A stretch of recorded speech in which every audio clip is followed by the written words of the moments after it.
Casimiro, may malaking tao, tumutulong, Inoue, tinalo ang Pinoy, Haney, nadali, basag. Ito nga't pag-usapan natin, pero bago ang lahat, pakisubscribe po ng channel ko, huwag nyo na rin kalimutan i-click ang notification bell para lagi kayong una sa balita.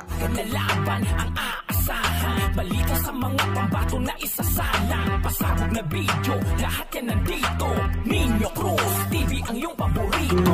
Pag-usapan nga po natin mga kabaksing, good news dahil panalo ang ating kababayan na lumaban sa Japan na si Jason Baizon kontra unbeaten Takeru Inoue via unanimous decision.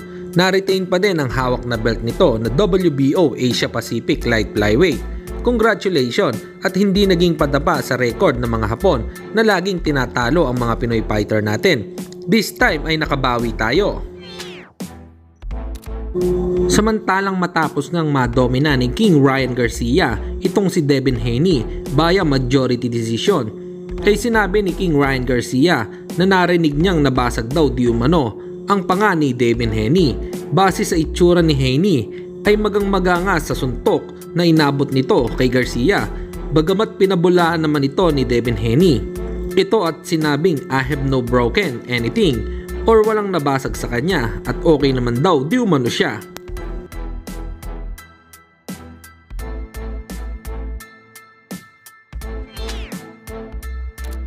At sa kabilang balita naman tayo mga kabaksing, ayon naman sa kapatid at head coach ni General Casimiro na si Jason Casimiro, naniniwala siya na matutuloy pa din ang bakbakan ni Cuadro Alas at si Japanese Monster Naoya Inoue.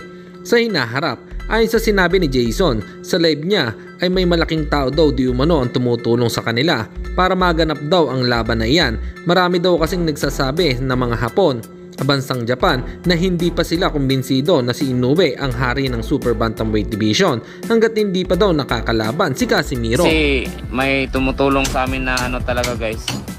Sabihin ko po sa inyo, may tumutulong po sa amin na kilala nyo na malaking tao talaga, na siya yung ano talaga, yung parang gusto din na magharap talaga sila.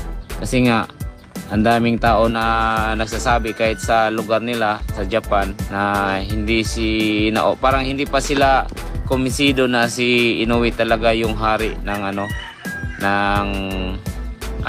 hari ng sa timbang niya, kasi nga hindi pa niya nakalaban si Naoya Inoue. Marami po kaming marami po kaming kausap na mga Japanese na ganun yung mga sinasabi nila.